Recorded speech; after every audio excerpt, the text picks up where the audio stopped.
የሥላሴ አካል ሙሉ ሱፉ ነው ካልነ አይናቸው የሌለበት እግራቸው የሌለበት አካላቸው የሌለበት ቦታ የለም። ስጋ ለባሾች ጾታ የተሰጣቸው የሴትና የወንድ ምልክ የተሰጣቸው ስለሚራቡ ነው። ጾታ ምንድነው? ጾታስ ለማን ነው የሚሰጠው? ጾታ መላእክት የመላእክት አንድነት፣ ጾታ ነቢያት የነቢያት፣ ጾታ ሐዋርያት የሐዋርያት ወገን ብሎ ስለ ጾታ ማለት ጾታ ጾታ የጾታ ወገን ብለን ተሳስተዋል እንጂ እንዴት ተሳሳቱ አለ።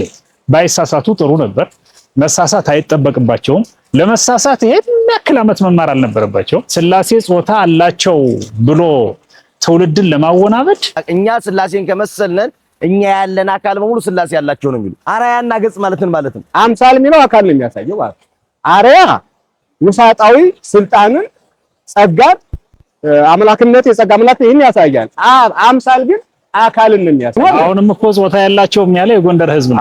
ሥላሴ ምን ያደርግላቸው? አዳም በገነት በነበረ ጊዜ ዕፀ በለስን ሲበላ የብርሃን ልብስ ተገፈፈ። እጁን ወይ እግሩን ወይ ሰውነቱን ሳይሆን ጾታውን የሚገልጠውን አፍረታቸውን ተገኑ። የበለስ ቅጠል ቆርጠው ለበሱ። ሥላሴን የማይመስልበት አካሉ ነው እናፈረ። ወደ እናት ቤተክርስቲያኑ ለመጣ ማህበረሰብ ሥላሴ ጾታ አላቸው ማለት ምን ማለት ነው? እና ይሄን ትምህርት ስራዬ ብለው አስበውበት ሊነቅፉ ነው የመጡት። ከምን ያነሰ መምህር እኮ ቤተክርስቲያኑ መቀመጥ የለበትም። አምሳል ከሆነ ረቂቅም እጅ አላቸው፣ ረቂቅ አይን አላቸው፣ ረቂቅ አፍ አላቸው፣ ረቂቅ እግር አላቸው ብለው በሰውየው ንግግር ነው የኔታ። ስለዚህ ካለ ጾታው ይሄ የጾታው ጉዳይ ለምንድን ነው የላቸው የምንለው? የሌለ ነገር ስለማናወራ ጳጳስ አይሳሳትም፣ ፓትርያርክ አይሳሳትም አትልም ኦርቶዶክስ ቤተክርስቲያን። ማርያም ቤዛዊተ ዓለም አትባልም አሉ ሰውየው። ያን ሐሳብ ተቀብለው ከቤተክርስቲያን የወጡ ሰዎች አሉ። ሰውየው ይቅርታ ጠይቀው ተመልሶ አሁንም ጳጳስ ናቸው። እሱን ነው ለለ ይፈልጋል። አሁን ቤተክርስቲያንም ሊቃውንትም መጻሕፍትም መንፈስ ቅዱስም ያልተስማሙበትን ሐሳብ አውደ ምሕረት ላይ አውጥቶ መርጨት በዚህ መከራ በበዛበት ማህበረሰብ ላይ ሌላ ትክሻው የሚያጎብጥ ነገር ማምጣት እንደሆነ ይሰማል። ለመላእክት የላቸው ስለ ጾታ አላቸው የመራያ ካብልን የምናነሳው ስጋውያን ደማውያን ለሆኑ ፍጥረታት ነው። መደብ ማለት ጾታ የሚለው መደብ የሚል ስያሜ ይሰጣል። አሁን አምስቱ ጾታ ምዕመናን አይደል? አምስት ጾታ ምዕመናን እንላለን። በጣም ያሳምንብት ነገር ብታመጡ አላምንም እኮ ፍጹም ከሃዲ ነኝ ማለት ነው በአማርኛ ሲነገር። ለራስ ጸጉርህ፣ ለእግር ጥፍርህ፣ ለራስህ፣ ለፊትህ፣ ለዓይንህ እያለ ይሄዳል እኮ መልክዓ ኢየሱስ ማለት ነው። መልክዓ ሥላሴም እንዲህ እያለ ይሄድና ጾታ ላይ ግን ስለሌላቸው አልኩት ነው ስለሌላቸው ማለት ነው። ለምን ያፍርበታል ካል ማለት ነው። እግዚአብሔር መጀመሪያ ወንድ ነው ሴት ነው የፈጠረ። ምስጢረ ሥላሴ ስለ ረቂቃን አካል ነው የምናወራ። ምስጢረ ሥጋዌ ስለ ግዙፍ አካል ነው የምናወራ። ግዙፍ አካልና ረቂቅ አካል ይለያል። ለምሳሌ መልክዓ ማርያም ላይ ስለ እመቤታችን ስላለ ለድንግልናቺ ብሎ ይናገራል። ለድንግልናቺ እጹ ለተዘጋው መለኮት ገብቶ ለወጣበት ለተዘጋው ብሎ ለእመቤታችን አያፍርም ስላላት ማለት ነው። አንዳንዴ ቤተክርስቲያን ስትባል እንደ አስተዳደራዊ መዋቅሩ ቤተክርስቲያን የሚመስለው ሰውም አለ። አንድ አባት፣ አንድ መምህር፣ አንድ አገልጋይ፣ አንድ ሊቀ ጳጳስ ወጥቶ ለሚናገረው ነገር የምናገረው ምዕመኑን ያንጻል ወይ ለሌላ ቤተ እምነት በር መክፈት አይሆንም ወይ ብሎ ኃላፊነት መውሰድ የለበትም ይላሉ። ተፈጸመ ብለን ሳይሆን ይቆየን ብለን የምንተወው ትምህርት ምስጢረ ሥላሴ ነው። ሰው ሥላሴን በምንድን ነው የሚመስል? አራያና አምሳል ማለት እንደኛ እጅግር እንደኛ ያለው አካል ሥላሴ ያላቸው ማለት ነው። ስለ ሥላሴ የምናወራው ረቂቅነትን፣ ሕያውነትን፣ ሙሉነትን፣ ስፉነትን፣ ካህሌ ኩሉነትን እንደ ሰው የሆነ ቦታ ላይ ቅርጽ ያለው አካል አላቸው ብያለሁ። ምንም እኔ ሥላሴ የባህሪ ገዦች ናቸው። ሰው ደግሞ የጸጋ ገዥ መሆን ይችላል እኮ። አካሉ ግን ሙሉ ሰው ያለው አካል ነው ያላቸው ወይ? ወካይ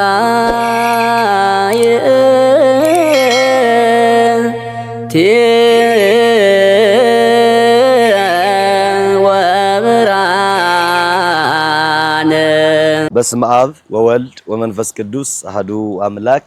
ሰላም ተመልካቾቻችን እንዴት አላችሁ? የዋካ ብርሃን ሚዲያ ነው። በዋካ ብርሃን ሚዲያ ግብረ ባኮስ የተሰኘ ልዩ መርሃ ግብራችን ሊቃውንተ ቤተክርስቲያን መምህራንን ጋብዘናል። ዛሬ የመጣንበት እንደሰማችሁት በሶሻል ሚዲያ በልዩ ልዩ መርሃ ግብር ሲተላለፍ እንዳደመጣችሁት በአውደ ምሕረት ሊቃውንቱ ባሉበት ታቦት በከበረበት አንድ ታላቅ የቤተክርስቲያን መምህር ከቤተክርስቲያናችን የዶግማ ትምህርትን የሚንድ ጀሮን ጭው የሚያደርግ በአውደ ምሕረት በአደባባይ ላይ ሥላሴ ጾታ አላቸው የሚል አስተምሮ ሰማንና በሱ ጉዳይ ደግሞ በአደባባይ ስለተናገሩት በአደባባይ የተናገሩትን ቤተክርስቲያንን የሚጠሉ አጀንዳዋን የሚፈልጉ አስተምሮዋን ማንቋሸሽ ለሚፈልጉ ለመናፍቃን ለአጽራሪያነ ቤተክርስቲያን አይ ይሄ የአንድ ግለሰብ ሐሳብ እንጂ የቤተክርስቲያን ሐሳብ አይደለም ብለን ለሰዎችም መልስ ለመስጠት ለቀጣይም ደግሞ እንዲህ አይነት ለህዝቡ ሳያስቡ በቸልተኝነት ወጣው ለሚናገሩ ሰዎች ማስጠንቀቂያ እንዲሆን ከማሰብ የተነሳ ይሄን መርሃ ግብር ሰርተነዋል።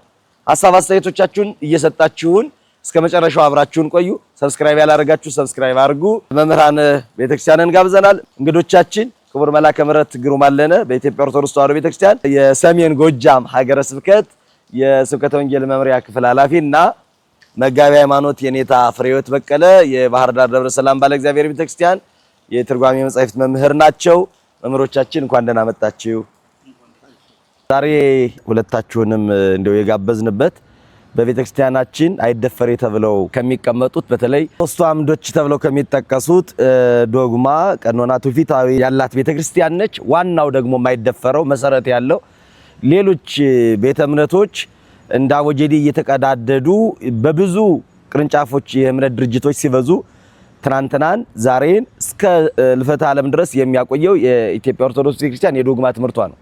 ከዶግማ ትምህርቷ አንዱ ምስጢረ ሥላሴ ነው። በዚህ ባሳለፍነው ሳምንት ከ3 ቀን በፊት በሶሻል ሚዲያ አንድ ታላቅ የቤተክርስቲያን መምህር ወጣ ያለ አስተምሮ ሰማንና ብዙ ኦርቶዶክሳውያን አዝነዋል፣ ብዙ ደንግጠዋል። አንዳንዶች ሐሳቡን ላንረዳቸው እንችላለን።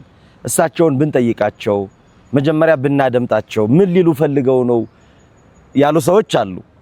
እንደ ዋካ ብርሃን ሚዲያ በተለይ በትናንትናው ዕለት በቲክታክ ፕላትፎርም መምህራን ቤተክርስቲያንን ጋብዘን አስቀድመን ማለት ምንድነው እንዲህ አይነት ትምህርቶች ሲመጡ ከቤተክርስቲያን ክፍተትን የሚፈልጉ ዛሬ አንዱ አጀንዳ ሲዘጋ አንዱ አጀንዳ፣ አንዱ ክፍተት ሲመጣ አንዱ ክፍተትን እያመጡ እንደው ስቂት አድርገውናልና የኦርቶዶክስ አስተምሮ እንዲህ ነው ብለው ማሾፋቸውን ሳይጀምሩ አይ ይሄ የአንድ አባት የአንድ መምህር አስተምሮ እንጂ የቤተክርስቲያን አስተምሮ አይደለም የሚለውን ሰውየውን የራሳቸውን የሆነውን ሐሳብ ተጠይቀው በጉባኤም ተጠየቁ፣ በግለሰብ የሚመልሱት መልስ ይኖራል።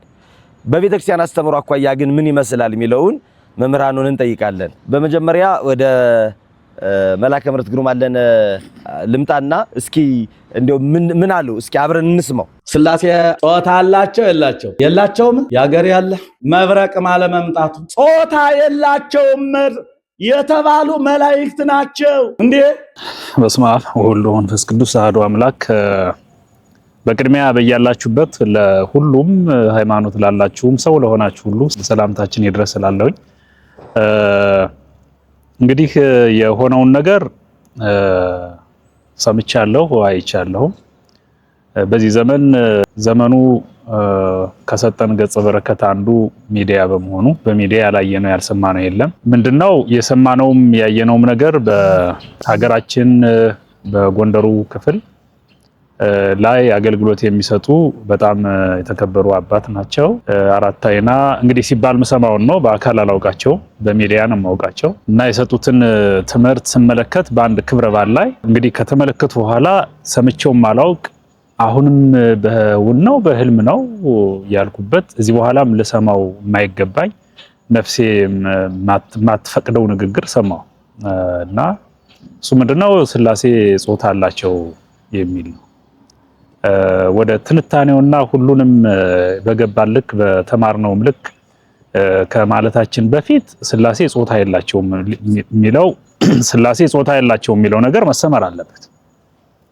ወደ እንዳልኩት እንግዲህ ከሰማው አሁን በሚዲያ ጉዳዩ ለምን ቀረበ የሚልም ጉዳዮች ሌሎቹም ይነሱ ይሆናልና እንግዲህ አሁን ወደ ሚዲያ እኔም ስቀርብ የሚዲያ አዘጋጁም ሲያዘጋጅ ሌላውም በየሚዲያው ሲናገር ጉዳይ የመጣበት አግባብ በሚዲያ ስለሆነ ነው እንጂ ግለሰቡን ጠይቆ መረዳት ወይም የሚቻል ከሆነ ደግሞ ማስረዳት ወይም መረዳዳት ይቻል ነበር። የሆነው የመጣው ነገር በሚዲያ ስለሆነ ለዚህ አይነት ጉዳዮች ደግሞ ግብረ መልስ ሊሰጥ የሚችለው በመጣበት መንገድ በሚዲያ ስለሆነ ይሄ እንደ ትልቅ ነገር ሊወሰድ ይገባል።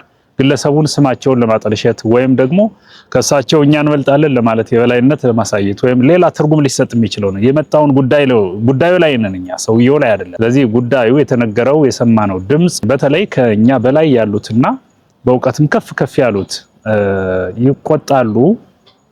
ታላቅ ደንበር የማፍረስ ተግባር ስለሆነ የተፈጸመ በዚያ ልክ ነው እንጂ ምመኑ ጾታ አላቸው የላቸውም የሚለው ለነገሩ የሚያጽድቅ ዋና ነገሩ አልነበረም። አሁን ላይ ትምህርት ሃይማኖት ነው። ይሄ የቤተ ጉባኤ ትምህርት ነው እንጂ ስብከትም አይደለም። በአንቀጸ ስብከት ማይክሮፎን ይዞ ቆሞ ይሄን እንደዚህ አይነት ያውም አወዛጋቢ ያውም ቤተክርስቲያንም ሊቃውንትም መጻሕፍትም መንፈስ ቅዱስም ያልተስማሙበትን ሐሳብ አውደ ምሕረት ላይ አውጥቶ መርጨት በዚህ መከራ በበዛበት ማህበረሰብ ላይ ሌላ ትክሻው የሚያጎብጥ ነገር ማምጣት እንደሆነ ይሰማኛል። እንደዚያ ነው የተረዳሁት። እና ምን ለማለት ነው የፈለጉ አባ ባላውቃቸውም ድምጻቸው ያሉበት ኃላፊነት የቤተክርስቲያን ኃላፊ ናቸው፣ የጉባኤ መምህር ናቸው።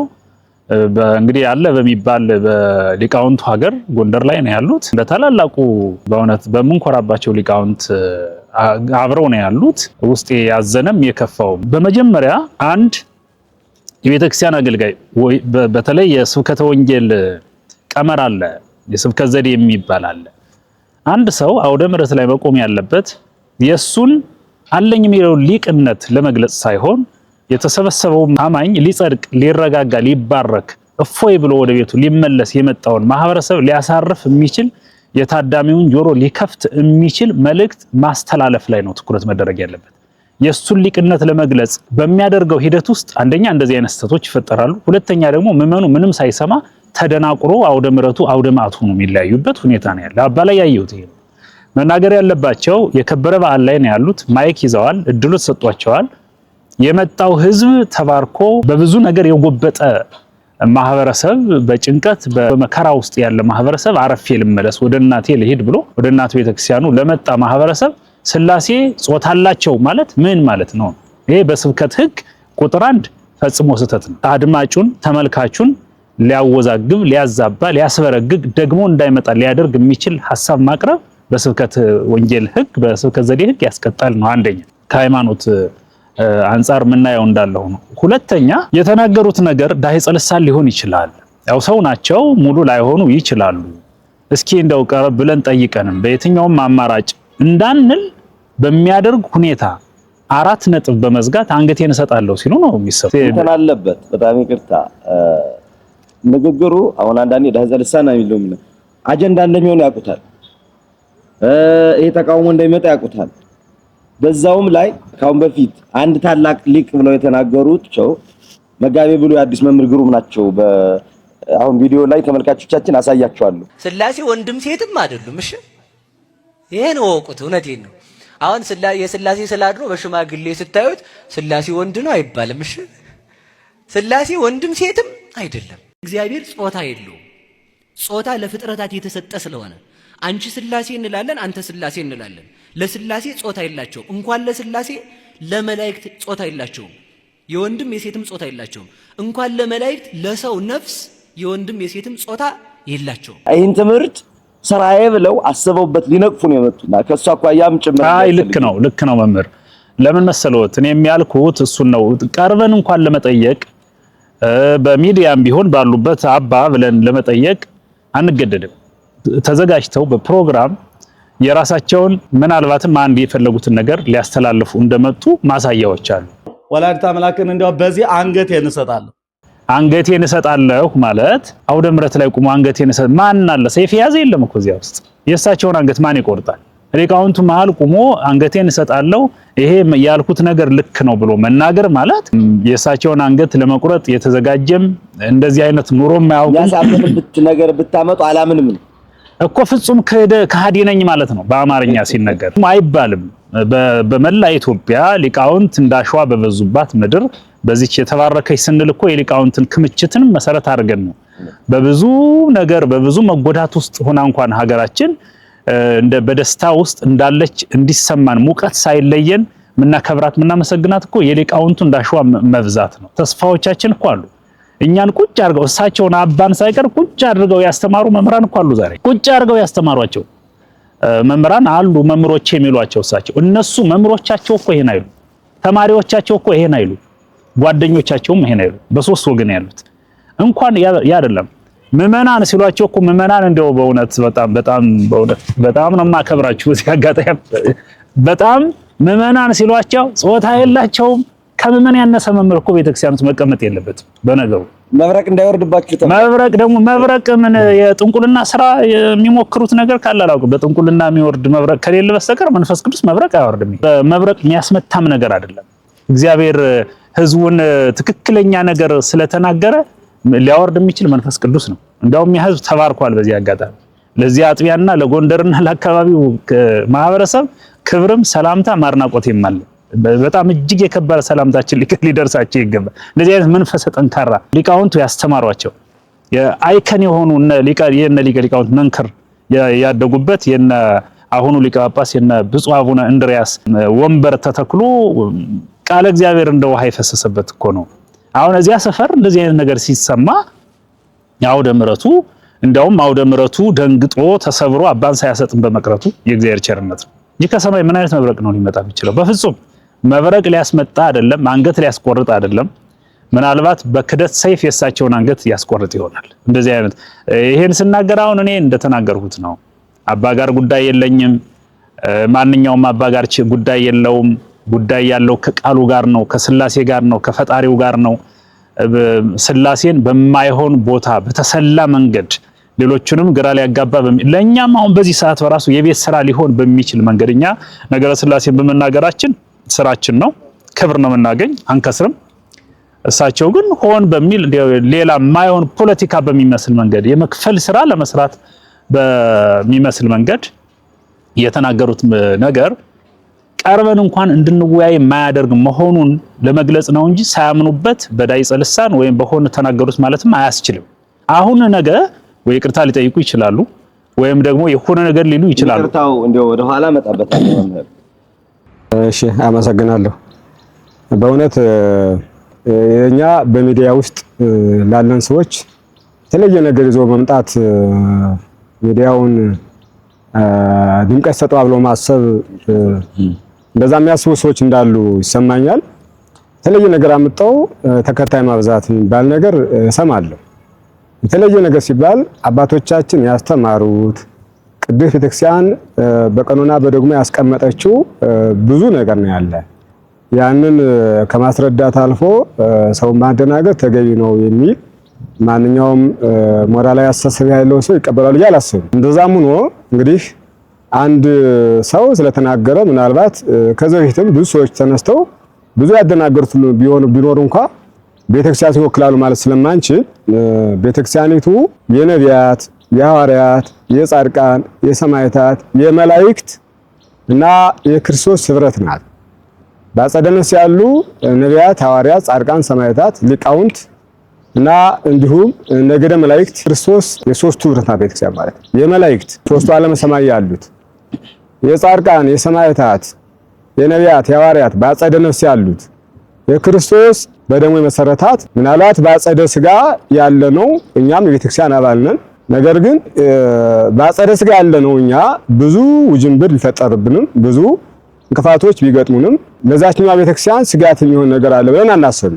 ለኛ ለምና ብዙ ውጅንብሮች ተፈጥረው ብዙ ነገሮች ሊያሰስቱ ይችላሉ እና ያችን የሚወክል ግለሰብ አለ ብዬ ባላስብም የቤተክርስቲያኒቱ አንዳንዴ ቤተክርስቲያን ስትባል እንደ አስተዳደራዊ መዋቅሩ ቤተክርስቲያን የሚመስለው ሰውም አለ። ጳጳሳት ቤተክርስቲያን የሚመስሏቸው ሰዎች አሉ። ጳጳሳት ቤተክርስቲያን አይደለም፣ ሲኖዶስም ቤተክርስቲያን አይደለም፣ አስተዳደራዊ መዋቅር ነው። ቤተክርስቲያን ቅድም ባልኩት አሁን ባልኩት አግባብ የነቢያቱ፣ የሐዋርያቱ፣ የጻድቃኑ፣ የሰማዕታቱ፣ የመላእክት የክርስቶስ ህብረት ነው በሞት የተመሰረተ እና ይህ ማለት የሙታንና የሕያዋን ሕያዋን ስንል መላእክትን ነው። ሙታን ስንል ደግሞ ቅድም ያልኳት ጻድቃን እመቤታችንን ጨምሮ ጳውሎስን ጨምሮ ጴጥሮስን ጨምሮ ሚካኤል፣ ገብርኤል እነዚህ የቤተክርስቲያን አባል ናቸው ማለት። ለዚህ እኮ ነው ቤተክርስቲያንን ሰላም ለኪ ቅድስት ቤተክርስቲያን ናት ማለት። ሰላምታ ላንቺ ይገባሻል እንሰግድላታለን፣ እንዲህ ብለን ብቻ ሳሊ ለንላታለን። ሳሊ ለቅድስት ቤተክርስቲያን ብለን ትለምናለች፣ እንድትለምንን እናጸናታለን። ቤተክርስቲያን እኛ የምንጸልይላት ሳትሆን እሷ የምትጸልይልን እሷ የምታማልደን የቅድም ያልኳቸው የቅዱሳኑ ህብረት ናትና ምንም አይነት ውጅንብር ቢፈጠር የመላእክትን ህብረት፣ የነቢያትን ህብረት፣ የሐዋርያትን ህብረት፣ የጻድቃን፣ የሰማዕታት፣ የክርስቶስ ህብረት ያናጋ ብለን አናስብም። እንዲያም ሆኖ አሁን ያለው ምዕመናን ካለው ወቅታዊ ጉዳይ ግራ መጋባት ይፈጠራል። እንዲህ ስንል ግን አሁንም አንድ ግለሰብ ሲናገር የቤተክርስቲያኑ አስተምሮ ምንድነው የሚለው ነገር በደንብ ማየትና መረዳት ተገቢ ነው የሚሆነው። ማርያም ቤዛዊተ ዓለም አትባልም አሉ ሰውየው። ያን ሐሳብ ተቀብለው ከቤተክርስቲያን የወጡ ሰዎች አሉ። ሰውየው ይቅርታ ጠይቀው ተመልሶ አሁንም ጳጳስ ናቸው። እሱን ነው ለላይ ይፈልግ አሁን ይቅርታ ሊጠይቁ ይችላሉ። ብዙ ነው። አዎ አሁን እኔ እስልምናው ላይ ያሉ ሰዎች ከሌሎች ቤተክርስቲያንን ሊወቅሷት ሊያሳቅቁ የሚፈልጉ ሰዎች ሐሳብን ይዘው ሄደው ይሄ ቪዲዮ አለ፣ ቪዲዮ ጠፋ፣ ሰውየው ይቅርታ ጠየቁ። ጠላት ግን አይለቅም። እንዴ ባንድ ወቅት እኮ አሳቃችሁት አሳፍራችሁት የሆነ ነገር አረጋችሁት እንጂ ወጦ የተነፈሰው እንደዚህ ያለ እያሉ እንዴ እስከሆነ ጊዜ ባንለበት ጉዳይ ዳግም ሲናገሩ ነው የሚኖር። ልመጣልዎት ነው መምሬ። አሁን ይኸውልዎት ይቅርታ ሊጠይቁ ብቻ የሆነ ነገር ሊሉ ይችላሉ ነው እንደው አንገታቸውን ስለሚቆረጡ አይሉም። በርግጥ መብረቅም ስለሚወርድ ይቅርታም አይጠይቁም። ባሉበት ነው እዚያው የተናገሩት ነገር የሚያደርስበት ቦታ ያደርሳቸዋል። ቢሉ እንኳን ነው ሊሉ የሚችሉ በተራ ወሬ ጉዳይ ደረጃ አይደለም። በሀገራችን በኦርቶዶክሳዊት ተዋሕዶ ቤተክርስቲያን የላይኛው አካል በሊቃውንት ጉባኤ በኩል በእሳቸው እኮ ሊቅ ናቸው ማለቃም ናቸው። ያሉበት ደረጃ እኮ ቀላል አይደለም። በምንኩስና ማዕረግ ያሉ ሰው ናቸው እኮ። ምናልባትም ከሊቃነ ጳጳሳት ቀጥለው ያሉ ማዕረግ ላይ ያሉ ሰው ናቸው እኮ። እንደዚህ አይነት ጫፍ ጣራ ላይ ያለ ሰው አወዳደቁ በዚያ ልክ ነው።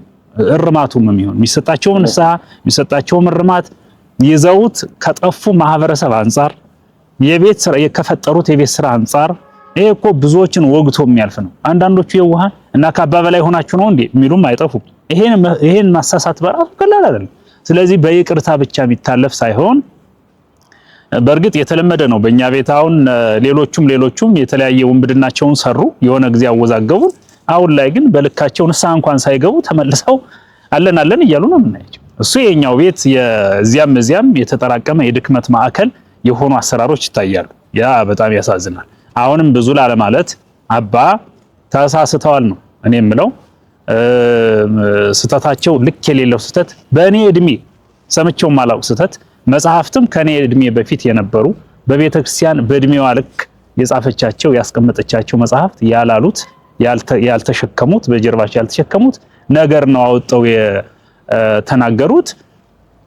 በተናገሩት ነገር ላይም ደግሞ እንግዲህ ሚዲያዎችንም ሌሎቹንም እያየሁት እንዳለ በስተት አንድ ሰው እንኳን እሳቸው ልክ ናቸው የሚል ሰው አላገኘሁም እስካሁን። ከዚያ ይልቅ ማን ነው የተቀበለው? ቤዛዊተ ዓለም አትባልም ያሉ ጊዜ ሰውየው ሌሎቹ የአዳራሽ የሞሉት የማህበራዊ ድረገጽ ፒክቸሮቻቸውን በሙሉ የእሳቸውን ፎቶ ነበር ያደረጉት። የለየለት ክደት እንዳስተማሩ መመዘኛችን እኮ የባይዳኑ መከታተል መቀበል። አንድ ሊቀ ጳጳስ ኦርቶዶክስ ቤተክርስቲያን ላይ ተገኘ እኮ ነው ያሉት ያን ጊዜ ማለት ነው። አሁንም ደግሞ ልክ አባን ሌሎቹ ተቀብለው ስላሴ ጾታ አላቸው ማለት እኮ አብ እዚህ ላይ ወልድ እዚህ ላይ መንፈስ ቅዱስ እዚህ ላይ ያሉ።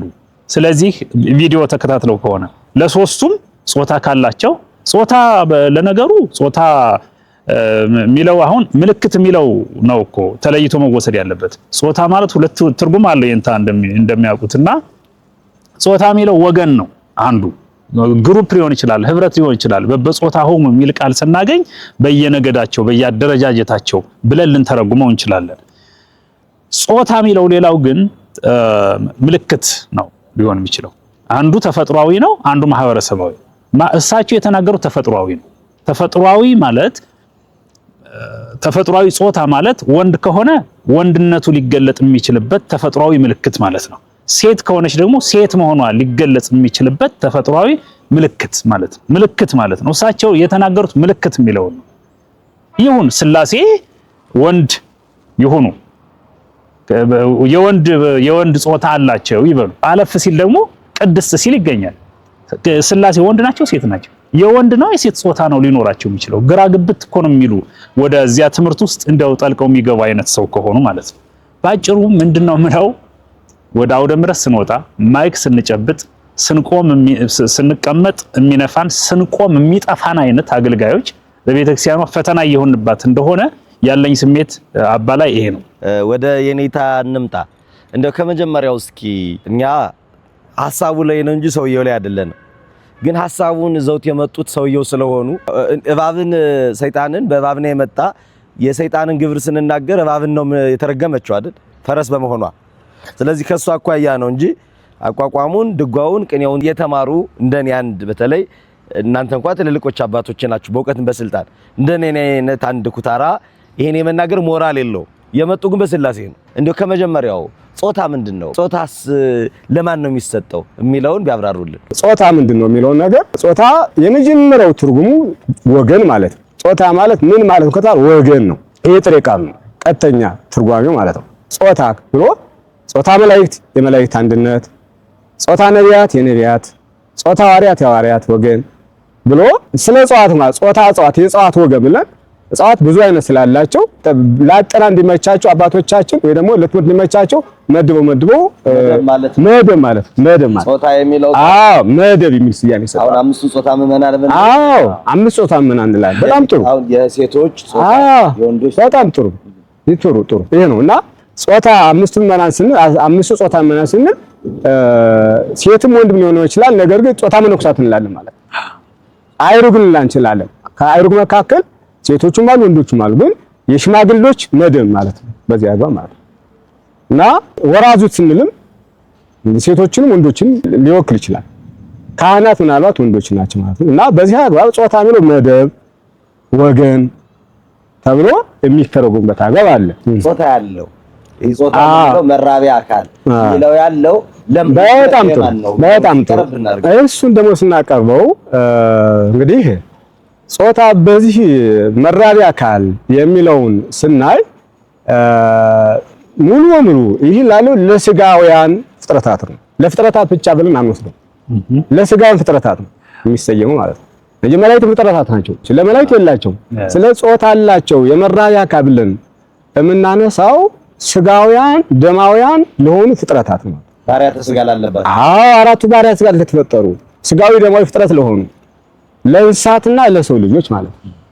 ወይም ስጋ ለባሽ ለሆኑ ካልን ይበቃል እንጂ ፍጥረታት ለሆኑ ሁሉ ጾታ የላቸውም። እንኳን ለሥላሴ ፍጥረታት ለሆኑ እንኳን ፍጥረታት ማለት መላእክት ፍጥረታት ናቸው። ነፍስ ፍጥረት ብለን ወስዳት እንችላለን። እና ረቂቃን አካላት ለሆኑ ታላቸው ማለት የምንችልበት አግባብ አይኖርም። ጾታ የሚለውን ስናስብ መለያ አካል ሴት ወይም ወንድ ብሎ ስያሜ ለመስጠት የሚያስችል ሴት ነው ብሎ ለመደብ ወንድ ነው ብሎ ለመደብ የሚያስችል ጾታው ተብሎ ይጠየቃል እንዳልኳቸው። ይሄ ደግሞ ስጋ ለለበሰ ነው እንጂ አሁን ሚካኤልን የምንጠራው በወንድ ጾታ የምንጠራው ነገር ግን ሚካኤል የወንድ ምልክት በሰው አግባብ ሰውን ወንድ ብለን የምንጠራበትን ምልክት ስላለው አለ። ሚካኤልን ሚካኤል ብለን ሚካኤል ነው ስንል ሚካኤል ናት ብለን አናውቅም ማለት። ነገር ግን ሚካኤል ለማለት ሚካኤል ነው ለማለት ወንድ ለሆነ ሰው ያለው ምልክት እንዶት አይደለም። በመላእክት ትምህርተ ተባይት ዋንስ የላቸውም አልሆም ትምህርተ ተባይት ዋንስ ስለሚላቸው ለመላእክት እንኳን ለመላእክት የሴትና የወንድ ምልክት የላቸውም፣ ግን አካል አላቸው። አንዳንዴ ለሥላሴ አካል አላቸው ካለ በኋላ ይጠራል፣ ይዘረዝራል። አይን፣ እጅ፣ እግር አላቸው ካለ በኋላ ወለ ተርፋ አካላት የቀሩትም አሏቸው ብሎ ሲጠራ እንዲህ ማለት መለያ የጾታ መለያ አላቸው ማለት ግን አይሆንም። ምክንያት አካል ማለት አይንና እጅ ብቻ ስላልሆነ ማለት አንዳንዴ ዘርዝረን መጨረስ አንችል ይቀጥላል ወይም ወዘ ተብሎ እንደሚተው አይነት ማለት ነው።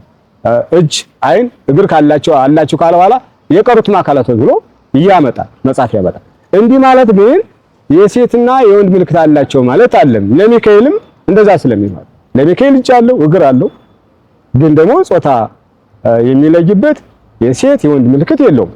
ምናልባት አይደለም ለነሱ ይቀርና ቅድም እንዳልነው ለነፍስ እንኳ ነፍስ በሰው አካል ውስጥ ያለች ናት።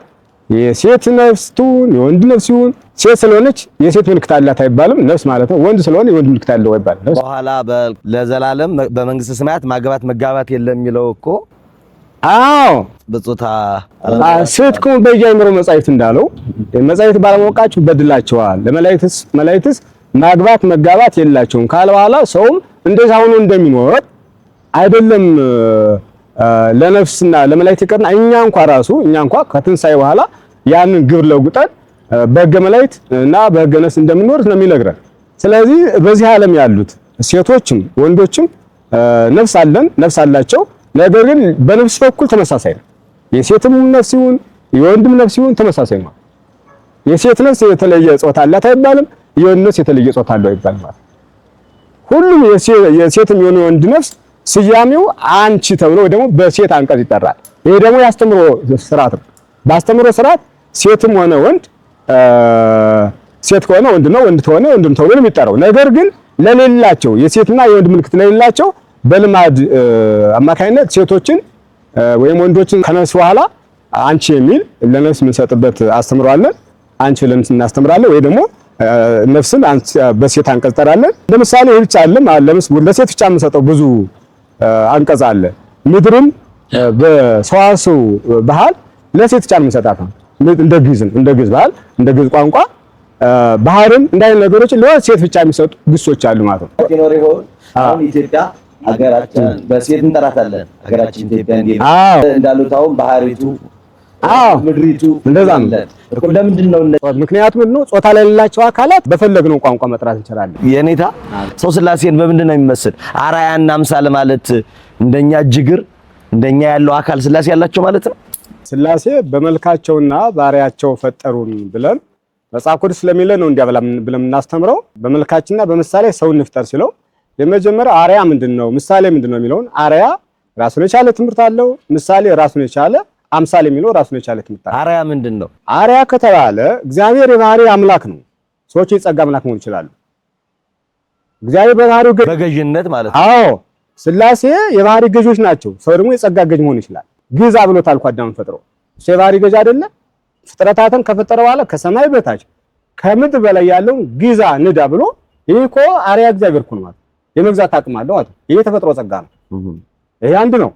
ስለዚህ አርያ ማለት የገዥነትን አርያ ነው የሰጠው። አምሳል ከተባለ አሁንም ለምሳሌ ስላሴን በሰው አምሳል ስንስላቸው መነሻችን ይሄ የመጽሐፍ ቅዱስ ቃል ነው። በኦሪት ዘፍጥረት በምዕራፍ 1 ቁጥር 26 ላይ ያለው ቃል ነው መነሻችን። ስላሴን በሰው አምሳል ለምሳሌ እንደ መልካችን ሰው እንፍጠር ብለው ያን ስላሉ ምንም እንኳን ስለ ስላሴ ስናወራ ከሰው በምናወራው ጋር ምን መመደብ የለብንም። ምናልባት ያ ስለ ስላሴ የምናወራው ረጭቅነትን፣ ሕያውነትን፣ ሙሉነትን፣ ስፉነትን፣ ካሌ ኩሉነትን እንዳለ ሆኖ ረጅ የሆነ ቢሆን እንኳን የማይታይ ስለሆነ በሰው አምሳል እንስላቸዋለን። ሰውን እንደ መልካችን እንፍጠር ነው ሰው ሲፈጠር በስላሴ መልክ ስለተፈጠረ ይሄን ይካዳል የመጽሐፍ ቃል ስለሆነ ማለት ነው። ነገር ግን በሰው አምሳል ስላሴን ሳልን ማለት እንደ ሰው ግዙፍ ናቸው እንደ ሰው እሱን ናቸው ማለት አይደለም እና ይሄ የመጽሐፍ ቃል ነው። ነገር ግን ጾታ የሚለው ነው። ጾታ የሚለው ይሄ መጀመሪያ በጣም ይቅርታ ይኔታ አሁን አምሳል የምንለው አካልን ነው። አምሳል የምንለው ገዥነትን እንትን አራያ እሱን አራያ የሚለው ገዥነትን ዘጠዋል። አምሳል ማለት ከአካል ነው። ስላሴ እንደኛ ቅርጽ አላቸው ማለት ነው። እኔ አሁን ማለት ነው የኔታ በጣም ይቅርታ እንዲያርሙ ይፈልገኝ ነው። ለምሳሌ የኔ አይን እላይ ነው እንጂ ታች የለኝም። የኔ እጅ ጎኔ ላይ ነው እንጂ ታች ላይ የለም እኮ አይደለም። እኔ ልጠይቅ የፈለኩት የስላሴ አካል ሙሉ ሱፉ ነው ካልነን አይናቸው የሌለበት እግራቸው የሌለበት አካላቸው የሌለበት ቦታ የለም። እንደ ሰው የሆነ ቦታ ላይ ቅርጽ ያለው አካል አላቸው ብያለሁ። ምንም እኔ ከሱ አኳያ ስቸም ከሆነ ያርሙኝ እንትን የሚሉኝ እንዲነግሩ ይፈልገኝ። ጥሩ ነው። በእርግጥ አሁን ስላሴን አካል አላቸው ስንል አካላቸው ከሱ አካል የተለየ ነው። አካል የላቸውም ካልንማ እኮ የሌለው ነገር እናመጣው እንዴት ይመለካል? አለ አካላቸው ከሰው አካል የሚለይበት የመጀመሪያው ሰው እሱን ነው። ስላሴ ምኑ ናቸው? ከብላትም በላይ ናቸው። ዓለም በመካከል ልጁ ስለያዘ እኮ ነው የምንገወራን ያለ ማለት እኮ። አካሉ ግን ሙሉ ሰው ያለው አካል ነው ያላቸው ወይ? አይወለ አሁን ሙሉ ሰው ያለው ማለት ሰው ማለት የሚታይ የሚጨበጥ አካል ያለው ነው። ስላሴ ግን አሁን ስለ ስላሴ ስናወራ መለኮት ይሄን ያካላል ይሄን ይመስላል አይባልም ብለናል። ይሄ ቅዱስ ያባራ ቁስጣን ነው። መለኮት ሰይ ወመለኮት ሰይ ይተባል ካል ዘንተ ያክል ወዘንተ ይመስል መለኮት ይሄን ያክላል ይሄን ይመስላል አይባልም ብለን ይሄ መጽሐፍ ነው የነገረን ማለት ነው። ምክንያቱም እንደ ፀሐይ እንደ ጨረቃ እንደ ሰው ሶስት ክንድ ከስንዘር ነው አንልም። እንደ ፀሐይ ክብ አለው ቅርጽ አለው አንልም ብሎ አባራ ቁስ ነግሮናል። ይሄ ማለት እንደ ሰው ቅርጽ እንደ ሰው ያለ በሰው ልክ ምን ለከው ነገር አለ ማለት ነው። እንደው ልክ ብቻ ሳይሆን ማለት ነው አካል እንዳላቸው ብቻ የሚናገሩ አካል ከሌላቸው አካል ስለሌለው ነገር ማውራት ከባድ ሳይሆን ማለት ነው። አካል ረጅቅ ነው ሙሉ ነው የሚለው ነገር ይያዝ። ነገር ግን አሁን አንዳንዴ ማሰብ ያለብን እንደው አካል አለ ካልነ ሙሴን ጀርባዬን ታያለህ ሲለው ለስላሴ ሳልሙ ለእግዚአብሔር ሳልቦ ዘረው ግሙራ እግዚአብሔር ፈጽሞ ያዩ የለም ብሎ ራሱ ኢየሱስ ክርስቶስ ሲያስተምር ነገረን። ነገር ግን ሙሴን ባንድ ወቅት ልይ ሲለው ልታየኝ አይችልም የኔን ፊት አይቶ አንድ ሰዓት ጸንቶ መቆየት የሚቻለው የለም አለ። እንደው ግዱል ልይ ሲለው እንኳን ጀርባዬን ታያለህ አለው ይላል። ጀርባ ማየት እንደው መለየት የማያስችል ነገር አካል መኖሩ ብቻ የሚገልጽ እኛ ስላሴን ከመሰልነን እኛ ያለን አካል በሙሉ ስላሴ ያላቸው ነው የሚሉ አራያና ገጽ ማለትን ማለት ነው። በጣም አራያ በአምሳሉ የሚለው ባጭር ምን ተብሎ ነው የሚተረጎመው? አራያና አምሳል የመጀመሪያው አርያ ማለት ይሄ የስላሴን ፈጣሪነት ገዥነት ስልጣን ነው የሚያሳይ። አርያ ማለት የስላሴ የባህሪ ገዥ ናቸው፣ የባህሪ አምላክ ናቸው።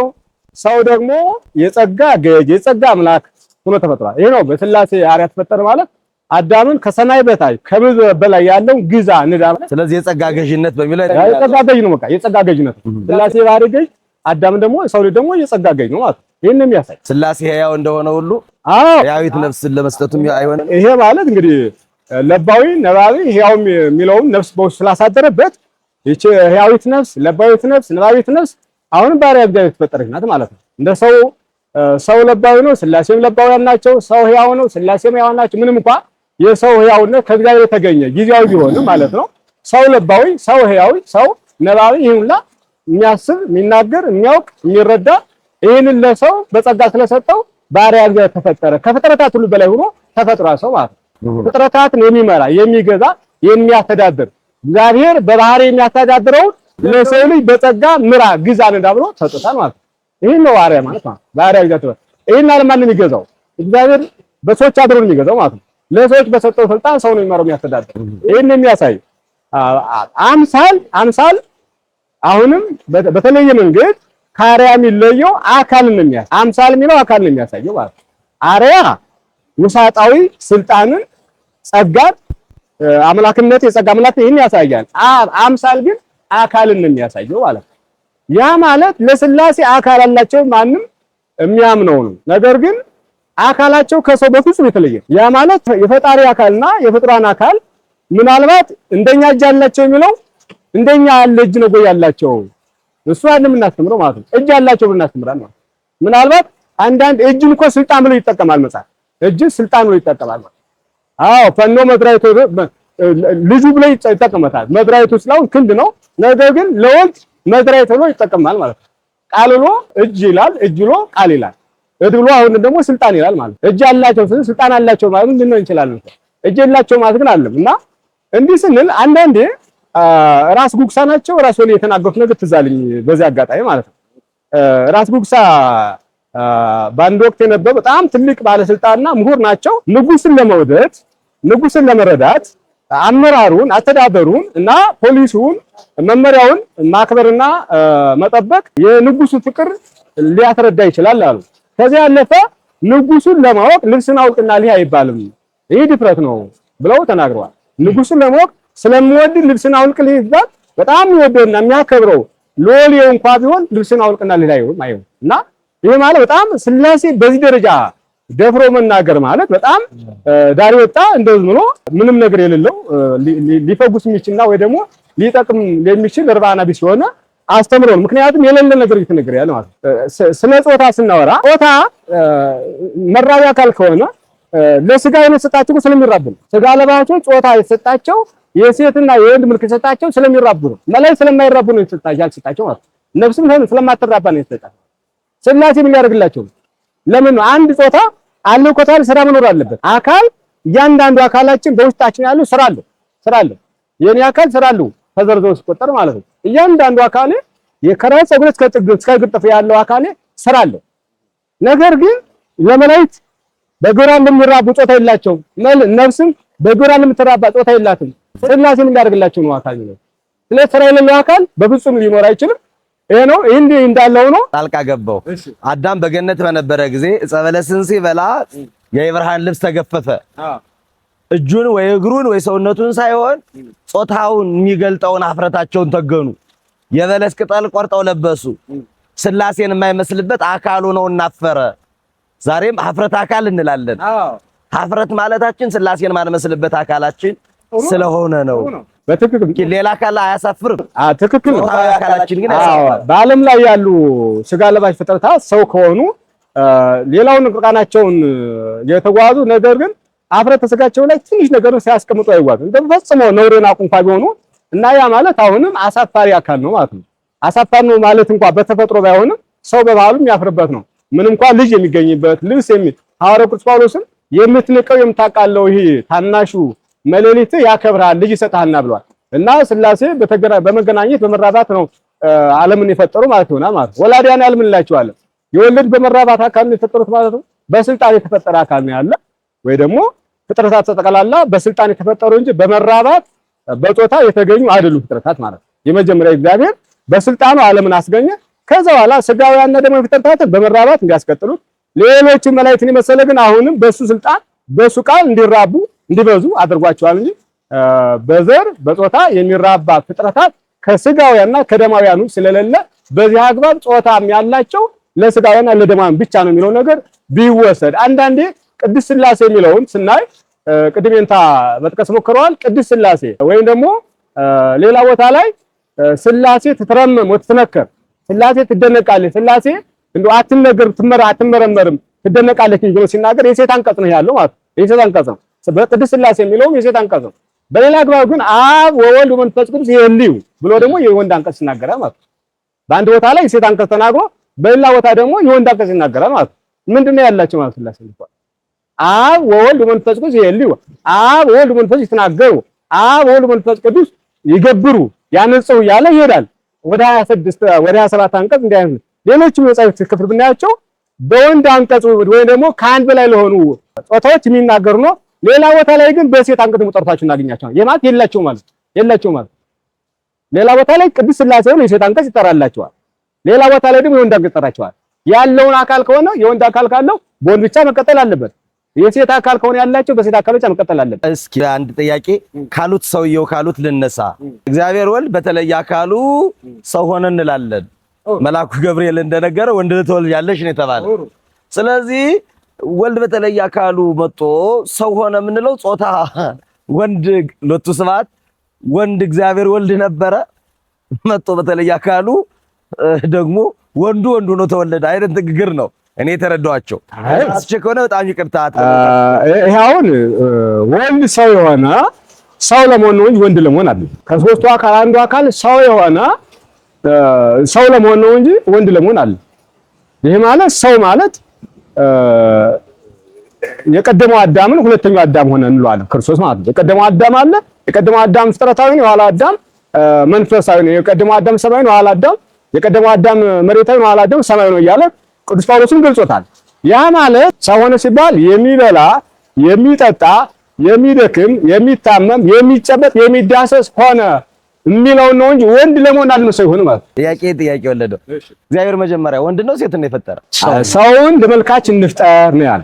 ስለዚህ ሰው ነው የተፈጠረ እና ይሄ አሁን ክርስቶስ ሰው ሲሆን በአንድ ወቅት እኔ እኮ እንደው ጎንደር ላይ ስለተነሳ ጉዳዩ የጎንደር ጨዋ በጣም ሊቅና ምሁር ነው በሚታወቀው ማለት ነው። ድሮ አባቶቻችን አቡነ እንድርያስ የተባሉት የቀደመው ይንታ ቀጠላ ይባሉ ነበር። በጣም ታዋቂ ሊቅ ናቸው። ትምህርት ባስ ተረጉሙ ምን አሉ ይባላል።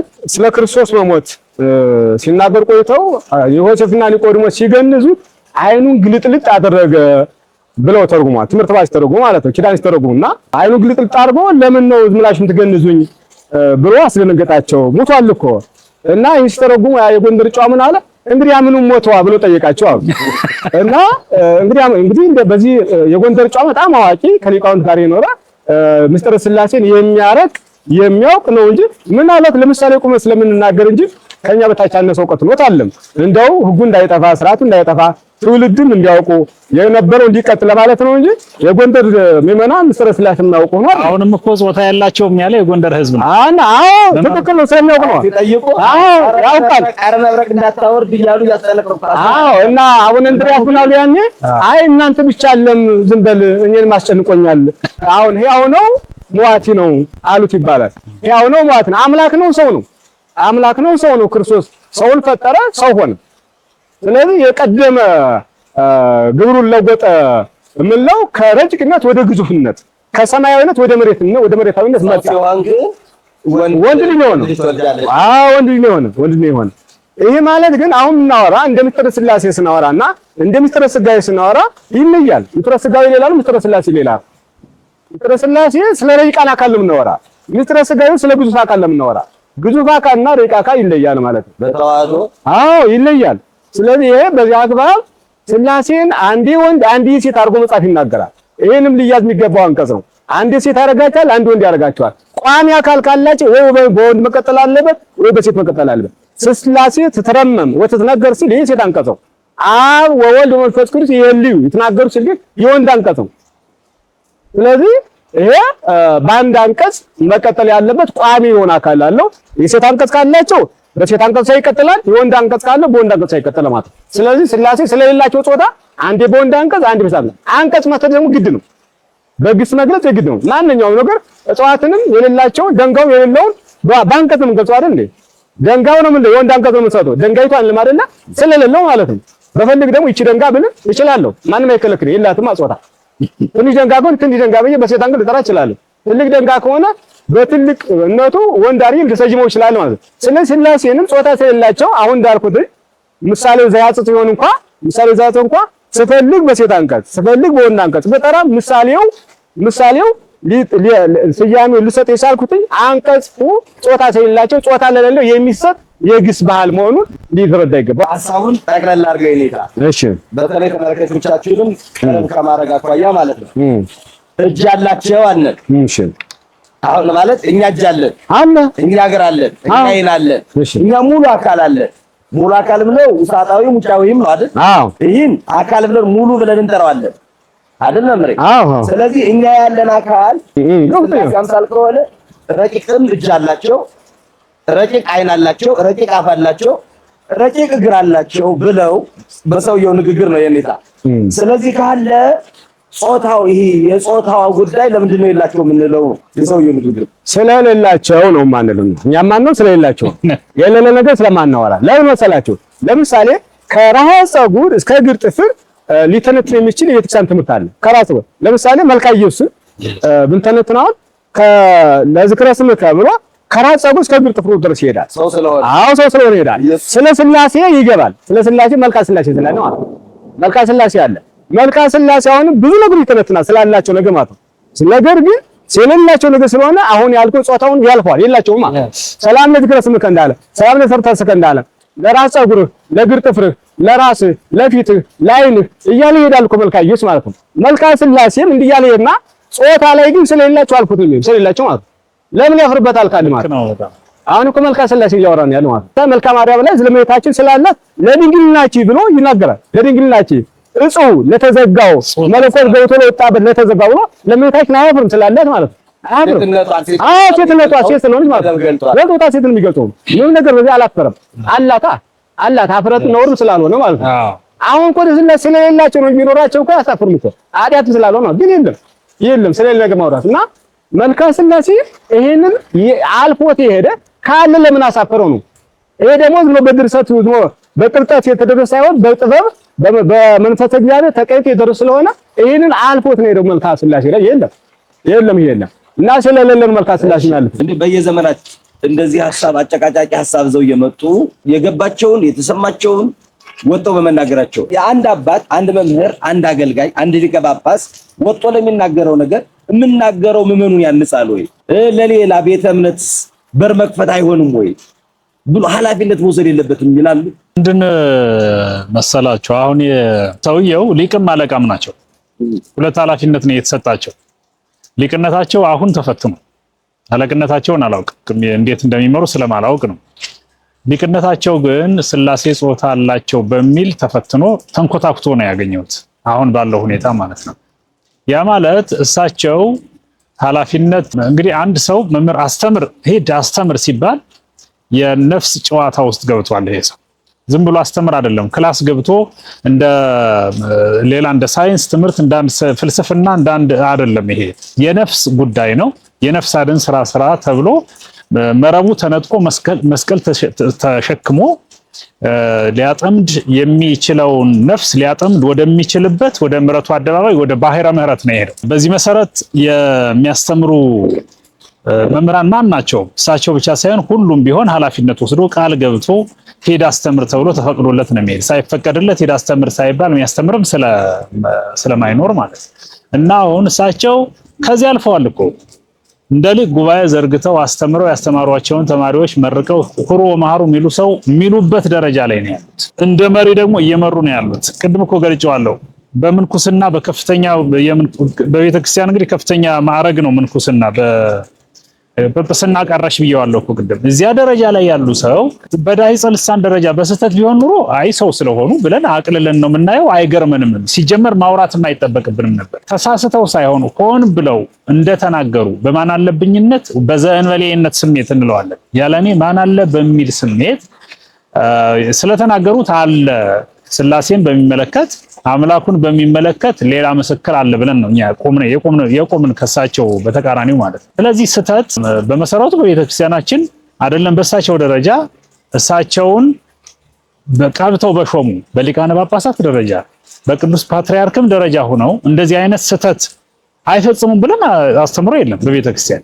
ጳጳስ አይሳሳትም፣ ፓትርያርክ አይሳሳትም አትልም ኦርቶዶክስ ቤተክርስቲያን። ይሳሳታሉ፣ ተሳስተውም ያውቃሉ።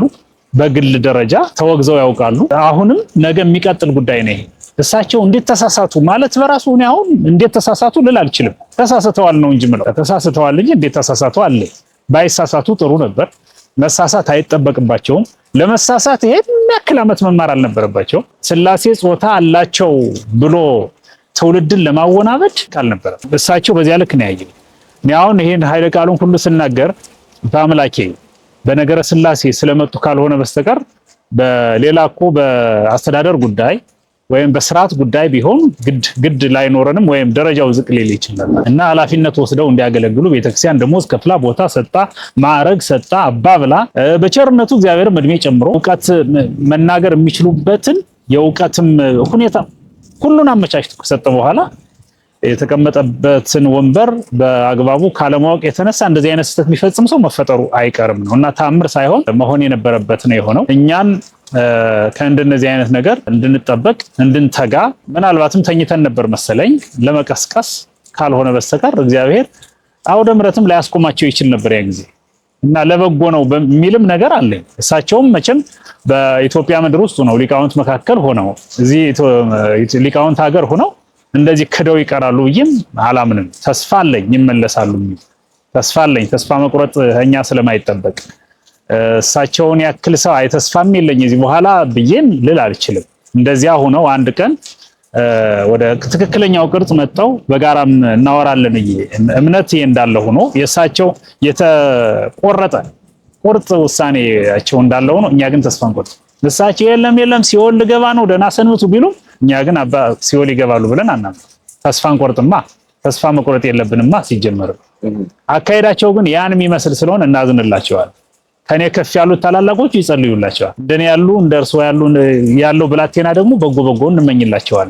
በዚህ ልክ ነው ድጋፍ ምን ሰጣቸው። አሁንም ቢሆን በዚህ አጋጣሚ የሌላ እምነት ተከታዮች እንዲሁም ደግሞ በእምነት እንደው በደረጃ አለ አይደለ ታች የሚባል ደረጃ ላይ ያለው አካል ነገሩን በአጽንኦት በተረጋጋ ሁኔታ ቢመለከት ደስ ይለኛል። እንዳይስት እሳቸውን ያሉትን ተከትሎ እንዳይስት እኛ ያልነውንም ሰምቶ ደግሞ እሳቸው ላይ ድንጋይ እንዳይወረውር በጣም አስተውሎት በተሞላበት መንገድ ነገሩን በአጽንኦት አይቶ ነገሩ ቅርጽ መያዙ ስለማይቀር የቅርጽ የያዘ ነገር ስለሆነ የተሰራ ቤት እኮ እንደገና ለስራ ማለት የለብህም። አልቋል፣ ተሰርቶ ተጠናቋል።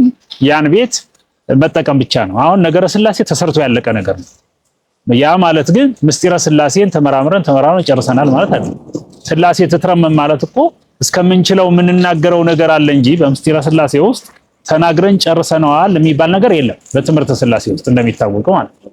ምስጢረ ሥላሴን እኛ ልናውቅም አይደለም የምንማረው፣ ለኛ የሚገባንን ያክል ለመውሰድ ነው የምንማረው። ተፈጸመ ብለን ሳይሆን ይቆየን ብለን የምንተወው ትምህርት ምስጢረ ሥላሴ ነው። ስለዚህ በዚህ በእንኳን ነገረ ሥላሴ ምስጢረ ሥላሴ ነገረ ማርያምንም እኮ ተፈጸመ ብለን በአራት ነጥብ አንዘጋም። ናርመምን ከብለን ነው ምንተው። የሚያልቅ ሳይሆን የሚጀመር ነገር ነው ያለው። በነገረ ማርያም አይደለም ዝቅ እያልን በየደረጃው ስንመጣ ነገረ መላእክትም ነገረ ቅዱሳንም ይቆየን እያልን በየክፍሉ ነው እንጂ እንደው ታምረ ገብርኤልን ተናግረን እንኳን እኮ መጨረስ አንችልም። እጅ በአፍ ላይ የሚያስጭን ካይምሮ በላይ የሆነ እኮ ነው። በእሳት መካከል ለእሳቱ እሳት ሆኖበት አራተኛ ሰው ሆኖ መገኘት፣ ይሄ አራተኛ ሰው መስሎ መገኘት ተነግሮ የሚያልቅ ነገር አይደለም። እንደኔ እንደ እርሶ እንዳንዱ የህይወት ታሪክ የሚዘጋ በአራት ነጥብ የሚዘጋ ነገር አለ። ስለዚህ ነገረ ሥላሴን በሚመለከት እሳቸውም ጾታ አላቸው ሲሉ በቃ ጾታ አላቸው ማለት አይደለም፣ የገባቸው ጾታ አላቸው እስከሚለው። ሌላው ደግሞ ምን ተነሳ መሰሎት? እሺ እያጠቃለለ ነው። ሌላው ደግሞ ምንድነው የተነሳው ሥላሴ ከአብርሃም ቤት ገቡ እንላለን። ከአብርሃም ቤት ሲገቡ መልክ አልቦ ነበር? አካል አልቦ ነበር እንዴ? እኛ ስዕል የሥላሴን ስዕል ስንስል ከአብርሃም ቤት በሶስት ሰዎች አምሳል ኦሪት ዘፍጥረት ምዕራፍ 18 ላይ በሰዎች አምሳል የሳልናቸው ዝም ብለን ነው። እና ከአብርሃም ቤት የገቡት በሰው አምሳል ስለሆኑ ፍጹም አካል እኛ ሥላሴን ስለምንመስል በሰው አምሳል ተገለጡ ሥላሴ ብለው ነው የነገሩት። አሁን ሁለት ነገርን ነው እንዲያብራሩልኝ የምፈልገው። አንደኛ ሰውን የሚመስል አካል ያለው ብቻ ነው ወይ በሰው አምሳል የሚገለጥ? ለምሳሌ መላእክት ዘፍጥረት 19 ላይ በሎጥ ቤት ሄደዋል በሰው አምሳል። አንዳንድ ጊዜ መላእክት እንዲያው አሁን ቅዱስ ሚካኤል ሰይፍ መዞ ቅዱስ ገብርኤል ጦሩን ይዞ ከሰለስቱ ደቂቅ ላይ አራተኛ ሆኖ የታየበትን አጋጣሚ እናያለን። ረቂቃን ናቸው ብለን የምንናገራቸው መላእክት። ስለዚህ ስዕል ለመሳል አሁን ወደ ስዕልም ስለሚመጣብኝ ነው እንደ አካል የሌለውን ረቂቅ የሆነ ነገር በሰው አምሳል በአምሳል አረጋዊ በአምሳል ወራዙት በአምሳል ሕፃን መሳል አግባብ አይደለም የሚለውን የሚያመጣና እስኪ በዚህ ዙሪያ ያለውን ያብራሩልኝ። ጥሩ ነው። ምናልባት ይሄን አሁን በአብርሃም ቤት ተገለጡ። አዎ ተገልጠዋል። የተገለጡ በእንግዳ አምሳል ነው። የተገለጡ በሰው አምሳል ነው። አብርሃም እንግዳ ይወድ ስለነበረ ሥላሴ ለአብርሃም በእንግዳ መልክ ተገለጡ እንጂ ጾታቸውን የሚገልጥ ሌላ አስተምሮ እዛ ውስጥ መጽሐፍ ላይ የለም። ወይ የወንድነታቸውን ያሳዩበት ነገር አካልነቱ ነው። ሰው ስለሆኑ ነው። የሰው አብርሃም እንግዳ ይወድ ነበርና በሰው አምሳል ተገለጹለት ይላል። እንግዳ ስለዚህ በእንግዳ አምሳል ተገለጹለት። ይህ ማለት ግን አሁን እዛ ጋር ወይ የሴት ቅርጽ የሚያሳይ አካል አልተነተነም፣ የወንድ አካል የሚያሳይ ምልክት አልተነተነም። በእንግዳ አምሳል ተገለጹለት። ይሄማ እኮ ማለት ያለ ግስ አትገልጸውማ። ያለ ግስ የምትገልጸው ነገር የለም። ከአሁን እኮ ምናልባት ጾታ ላይ ከሆነ ጾታን የሚለው ነገር የለም እንጂ ማንኛውም አካል ያለው ነገር ማለት ነው የምትገልጸው በግስ ነው። ወይ በወንድ ተገልጿል ወይ በሴት ተገልጿል። ግን ጾታ ስላለው አለ በአንድ ነገር እንደው ልበል ይሄን ጭራ ነው ስላለ ጾታ የለውም፣ ግን ወንድ ሰጠዋል። ይሄ መስቀል ነው አለ ጾታ የለውም፣ ግን ወንድ ሰጠዋል ማለት ይሄ በግስ ነው ተገልጾ ማንኛውም ነገር። ስለዚህ ጾታ ይኑረውም አይኑረውም በግስ መግለጽ የተለመደ ነው። በዛ አግባብ ከአብርሃም ልጅ አብርሃም እንግዳ ይወድ ስለነበረ በእንግዳ አምሳል ተገለጡለት ብለን በሰው አምሳል አቤቱ ባሪያን አትለፈው ብሎ አንድ ሶስታችሁ ተገልጿል እኮ ያም ጃን ደማ አብርሃም ያላየውኛ ያላየነው ሶስት ሰው ተገለጠለት አለ። ነገር ግን አብርሃም ደግሞ አቤቱ ባሪያን አትለፈው ያለ አንድ ሶስትነት ተሰውቋል። ሌላው ግን ቅድም እንደተነገረው በሰው አምሳል የተገለጸው ሁሉ ከአራቱ ኪሩቤል መካከል አንዱ በሰው አምሳል አንዱ ገጸ ቢስ ይለዋል። ገጸ አንበሳ አለ፣ ገጸ ንስር አለ፣ ገጸ ላይም አለ፣ ገጸ ቢስ ያለ ማለት አሁን ገጸ አንበሳውም በአንበሳ መልክ ተገለጸ ማለት ወንድ አንበሳ ነው ሴት አንበሳ ነው የለም እኮ ንስሩም ንስራን ነው የሴት አንቀጽ የወንድ አንቀጽም ያለው ግን በወንድ አንቀጽ ገልጸዋል። ገጸ ቢስ ብለናል። ከአራቱ ኪሩቤል መካከል አራት መልክ አላቸው። መላእክትም ቋሚ መልክ ስለሌላቸው ማለት ነው። የመላእክት ቋሚ መልክ የላቸውም። ቋሚ መልክ ማለት ቋሚ ቅርጽ የላቸውም። ከአራቱ ኪሩቤል እንኳን አራት አይነት ቅርጽ ስላለ ማለት ነው። ከአራቱ ኪሩቤል አራት አይነት ወይ አንበሳ ነው ወይ የላም ነው ወይ የንስር ወይ የሰው ነው። ስለዚህ ማቴዎስ የተመሰለበት ገጸ ቢስ የሰው መልክ ያለው ከአራቱ ኪሩቤል አንዱ ጾታ አለው ማለት በሰው መልክ ስለተገለጠ ማለት ነው። ገጸ ቢስ ነው። እኛንም በአምሳሉ ፈጠረን ስንል ከገጸ ቢስ ከአራቱ ኪሩቤል ከአንዱ የተለየናለን። ሥላሴ በዛ መንገድ ናቸው። የዚያ ጾታ የለውም። በሰው አምሳል ነው የተገለጠው የተፈጠረው። አራቱ ኪሩቤል አራት መልክ አላቸው። አራት መልክ ሳይሆን አራት አይነት የተፈጥሮ ገጽ አላቸው። ከአራቱ አንዱ የሰው መልክ ሲሆን ተፈጠረ። ገጸ ቢስ ነው የሚለው በስሩ ማቴዎስ ተመስሎበታል። ነገር ይሄ ጾታ አለው ወይ የለም? በሰው ስለተገለጠ ብቻ ጾታ አለው ማለት አይቻልም። ቅድም ተብሏል። ወደ ሎጥ ቤት የሄዱት ሁለቱ መላእክቶች ሰዎች ናቸው የገቡ። እሱ ብቻ እኮ አለም እኮ በጣም ብዙ ጊዜ መላእክት እኮ በሰው አምሳል የሚገለጹት በሰው አምሳል ስለተገለጡ እግዚአብሔርን ሰውን በአምሳሉ ፈጠረ ስንል መላእክትም በሰው አምሳል ይታያሉ ይገለጣሉ። በአብርሃም ቤት የተገለጹ ሥላሴም በሰው አምሳል ተገለጹላል እንጂ ሰው ሆኑ ማለት ግን አለ ሰው ሆኑ ማለት አለ። ስለዚህ ለምሳሌ በጦቢት ቤትና በልጁ በጦቢያ ታሪክ ውስጥ አዛርያስ ተብሎ ሩፋኤል ብዙ አብሮ ቆይቷል። ስሙ አዛርያስ ተብሎ ሰው ሆኖ ማለት ነው። ሰው ሆኖ በቃ እንደሱ እየታዘዘው አብሮ እየበላ አብሮ እየጠጣ አብሮ ያኔ ያ ሩፋኤል ከጦቢያ ጋር ያኔ ሲኖር ሰው መስሎት ነው አብሮት ይኖር። በርግጥ አብሮት ይበላል፣ አብሮት ይጠጣል፣ አብሮት ይደክማል፣ አብሮት ይጓዛል፣ አብሮት ያድራል። አሁን በጊዜ ተቀይሮ ሰው ሆነ ማለት አለ። ተቀይሮ ሰው በሰው አምሳል ግን ተገልጿል እና በሰው አምሳል የተገለጡ መላእክት ይገለጡ ሰው ሰው በሚገባው ለሰው አገልግሎት ከሰው ጋር ሆኖ የሚገልጹ። ለዚህ ደግሞ ከተፈጥሮ አንዱ ከአራት ኪሎ አንዱ በሰው በፊት የተፈጠረው ያ ግን ጾታ የለውም። ሰው የሆነ ሁሉ ጾታ አለው ማለት አለ። በሰው አምሳል ያለው ሁሉ ሥላሴ በሰው አምሳል ስለው ጾታ አለችው ማለት ነው። ለዚህ አለ ገጸ ቢሲም ጾታ አለው ማለት ስለሚያስብ እጅጉን አድርጌ አመሰግናለሁ። የኔታ ወደ መላከ ምሕረት ልመለስ። እኚህ ሰውዬ በተለይ ያው ደጋፊ የሆኑ አይጠፋም። እንኳን የኒህን የቤተክርስቲያን አገልጋይ በዜማውም በአቋቋሙም በድጓውም በብዙ ለደከሙት ቀርቶ ሰው ሰይጣንን ይደግፋል። ደጋፊ አይጠፋም። የታውቀው ነው አንተ እነሱ የመንቀፍ ምን አቅም ኖሯችሁ ነው በዚህ ልክ የሚል ሰው እንደማይጠፋ ቃለሁ። የቡዶሽ ቤት የት ነው ቢባል እኛም እነሱን እንላለን እነሱም እኛን ይላሉ አሉ የሚባለው አለ አይደል? ተሳስታችኋል ሲሉ እሳቸው እንደዛ ነው ያሉ። መምህሩን አንድ ምሁር ሲያስተምር ሰምቻለሁ። ይሄን ነገር ሃይ መባል መቻል አለበት። ሥላሴ ጾታ የላቸውም ሲል ሰምቻለሁ። ተሳስቷል ነው ያሉ። ተንጋለ ቢተፉ ተመልሶ ታፉ እሱም ተሳስቷል ተብሎ መጣባቸው ማለት ነው። በህሊና በላይ ረቂቅ የሆነ ነገር እኔ የምራባባትን እንስሳት የሚራቡበትን ሀገር አለው ማለት እኔ አሁን ሊቅነት ጠይቃል። በጣም ይቅርታ ነገሮች ላይ ምን መሰለዎት መምህር፣ አንደኛ እንግዲህ የደጋፊን በተመለከተ የሚንሸራተቱ ተሽከርካሪዎች ባሉበት አካባቢ ሁሉ ታኳ አይጠፋም። እሱ የተለመደ ተግባር ነው። በሌላ በኩል ደግሞ ሰው በገባው ልክ ነው የሚያስበው። እንኳን ምስጢረ ሥላሴን ያክል ረቂቅ ነገር ሰው የደረሰበት ልክ ነው። ሰው እንግዲህ የአባስ ሳቤ እስከ ጾታ ነው ማለት ነው። ከዚህ ያላለፉም ማለት ነው። ከጾታዊ ጉዳዮች ያላለፈ ደረጃ ላይ ከሆኑ አንፈርድባቸውም። ከዚህ ሲያልፉ ሥላሴ ጾታ የላቸውም ይላል። ምስጢረ ሥላሴን ማወቅ ባይቻልም ለመረዳት ግን ሁለት ነገር ያስፈልጋል ብለን እናምናለን። አንደኛ እምነት ያስፈልጋል። ምስጢረ ሥላሴን ስንማርም ስናስተምርም በእምነት ነው እንጂ በፍልስፍና አይደለም። ስለዚህ እምነት ያስፈልጋል ለአባ ልብ ማለት ነው። ሁለተኛ የሚያስፈልገው በባህል ነውር ያልሆነ በሕግ ወንጀል ያልሆነ በሃይማኖት አስተምሮ ደግሞ ኃጢአት ያልሆነ ነገር ሕዝብ ፊት ይዞ መቅረብ ያስፈልጋል። ባህልም ነውርም ወንጀልም ያልሆነ ነገር ነው ሕዝብ ፊት የሚቀርበው።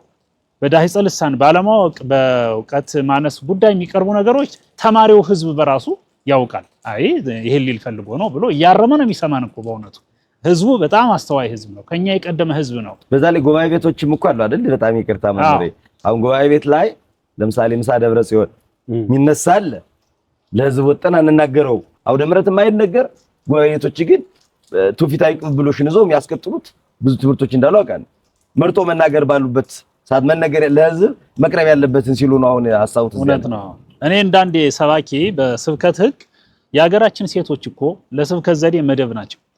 የሚያቀርቡት ምግብ የሚያቀርቡት መጠጥ እንደውም ቀምሰው ይጣፍጣል ይሆን ብለው በእውነት ጥፍጥናውን ራሳቸው ነግረውን ጠጡልኝ ብለው ያውም ከትትናቸው የተነሳ ይጣፍጣል ብላችሁ ነው ብለው ሁሉ የሚጣፍጠውን ወይንም ያጠጡን ምግቡንም በተመሳሳይ ሽር ጉድ ብለው ወገባቸውን ታጥቀው ያኝ ተጋባዡ ጠግቦላቸው ታንኪውን ብሏቸው እንዲሄድ ለምግባቸው አድናቆት ሰጥቶ እንዲሄድ ነው። በወንጌል አገልግሎት ደግሞ የሚማረው ህዝብ እግዚአብሔርንም አገልጋዩንም አመስግኖ በትምህርቱም ጸድቆ እንዲሄድ የተለየ ዝግጅት ተደርጎበት የሚቀርብ ነገር ነው።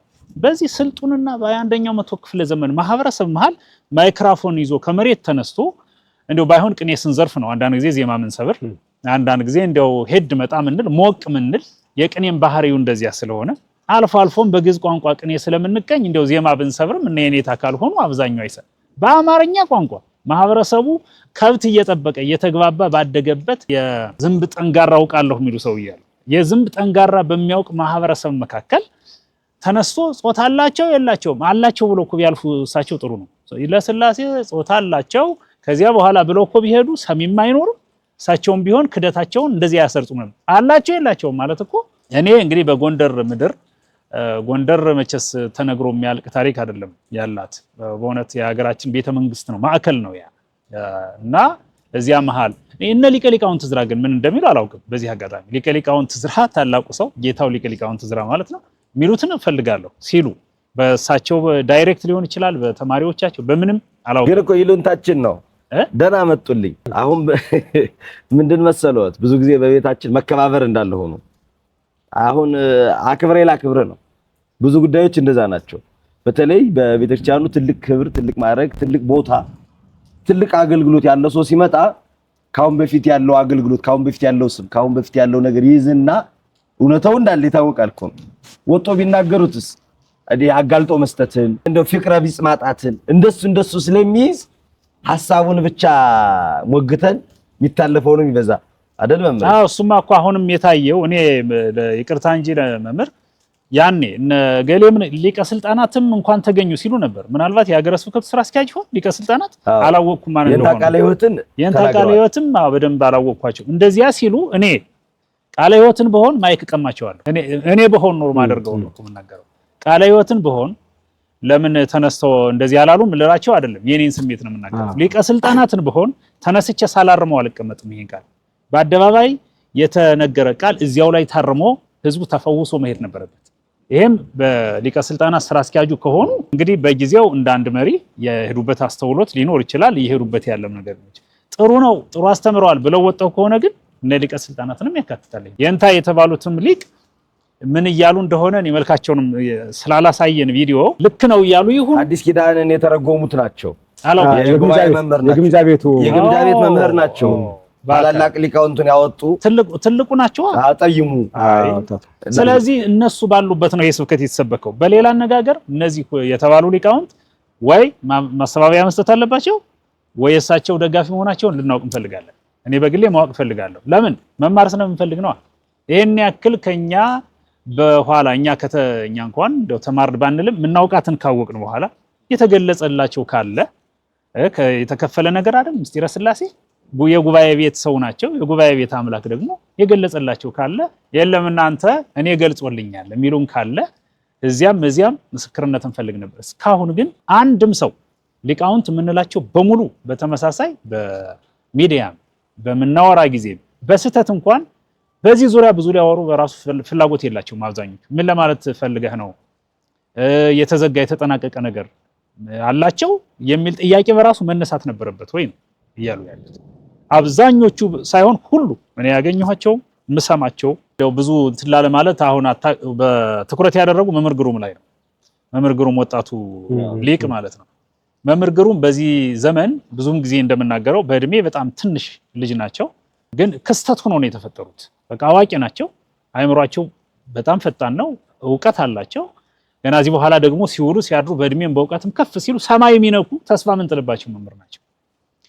ከሰማይ ከፍ ያሉ አባት አሁን ይሄ አባት ለመምህር ግሩም ልጅ እንደው አያት ነው የሚሆኑ በእድሜም በዕውቀትም በምንም ና ግሩም ተሳስተሃል ብለው መንገር ሁሉ ይችሉ ነበር እኮ።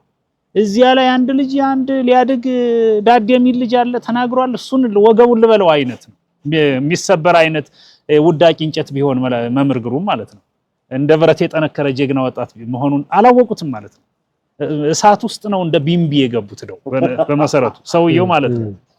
ግሩም በራሱ እውነቴን እኮ ነው መምህር ግሩም ሙቀት መንፈሳዊ ሙቀት ያልተለየው ነው። ፍጻሜውን አላውቅም። የእግዚአብሔር ድርሻ ነው ፍጻሜ። አሁን ባለበት ግን እንደማየው እሳቸው ዝም ብለው እንደዚህ ወሩረው አንገራግረው ከቦታውን ፈቀቅ የሚያደርጉት ሰው አይደለም። ለበጎ ነው። እንኳን እሱን ጠቀሱ ሌሎቹም ለመነሳት ምክንያት ይሆናል ማለት ነው። እና የመምህር ግሩም አስተምሮ በዚህ አጋጣሚ በጣም ድንቅ አስተምሮ ነው።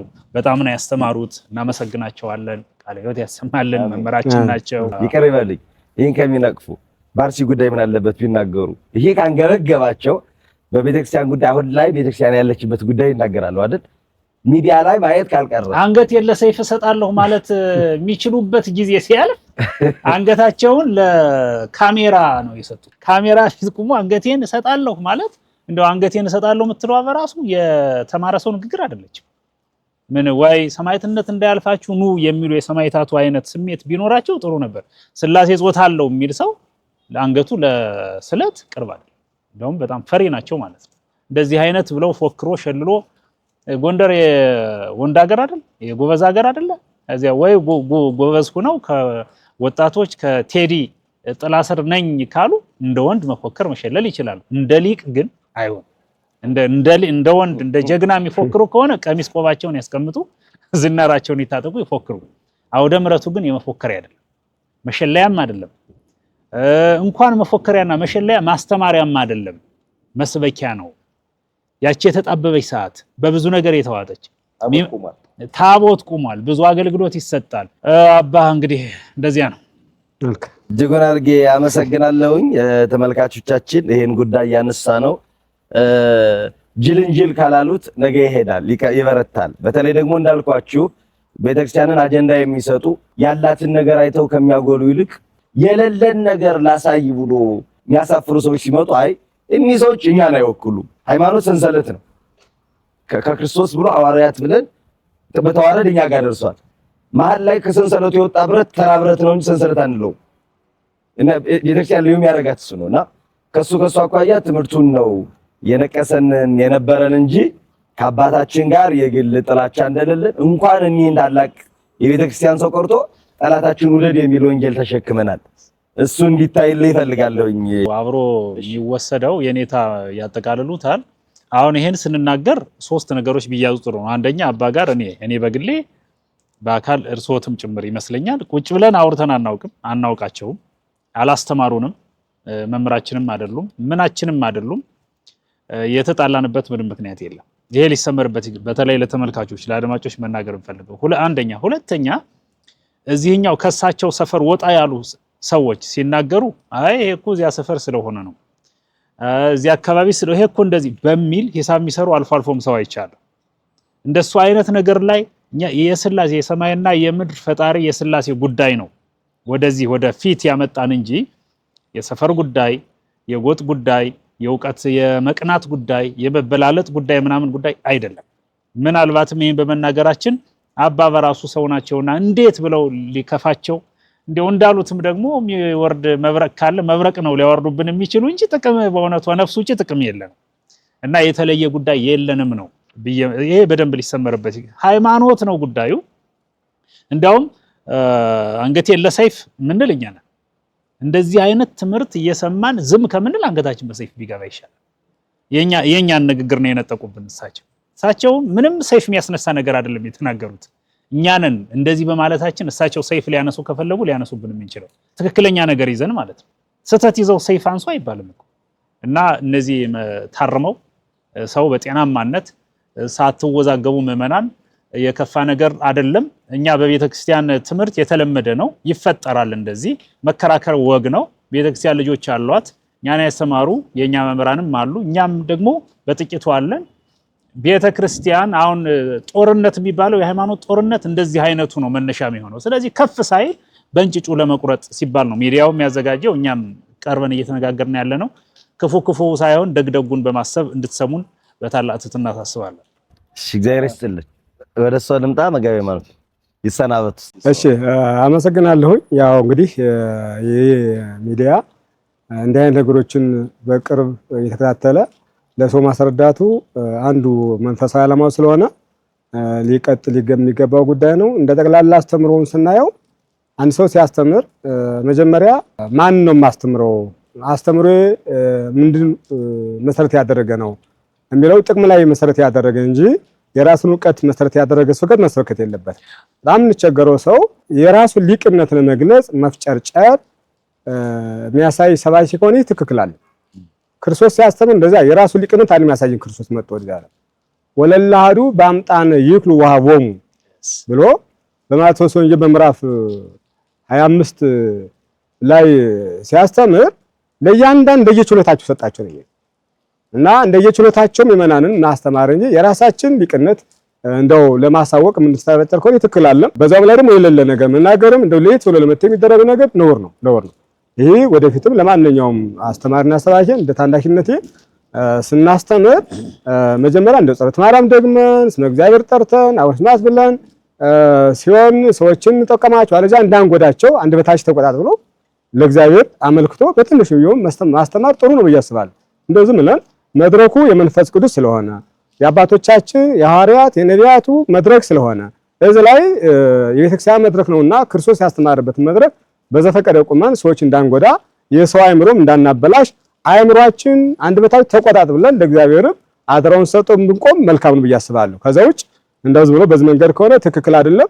ምናልባት እዚህ ያሉ ሊቃውንት በሚዲያ ባይናገሩት ተነጋግሮበት ምናምን ብዬ አስባለሁ። እንዲህ ነገር ሲፈጠር ምናልባት ሚዲያ ባይቀር እነሱ ለምን የሚል ነገር ሳይሉ ይቀራሉ ብዬ አላስብም። እንደዛም ስለሆነ ከዛ ውጭ አሁን እኛ የምናወራው እንደው ነገር ሃይማኖት ስለሆነ እንጂ አንዳንድ መለየቶች በአስተምሯችን ላይ ሲፈጠሩ እንኳን ቀኑና ስለሚው ብዙ ትኩረት አንሰጣቸው። እንደ ምሳሌ እንደ የእመቤታችን መነሳት አንዱ እሑድ አንዱ ማክሰኞ የሚል አስተምሮ አለ እና እሑድ ብሎ የሚያስተምር የራሱ ማብራሪያ ያለው፣ ማክሰኞ የሚል የራሱ ማብራሪያ ያለው። ነገር ግን ሁለቱም ተነስቷል ስላሉ ምንም ችግር የለውም።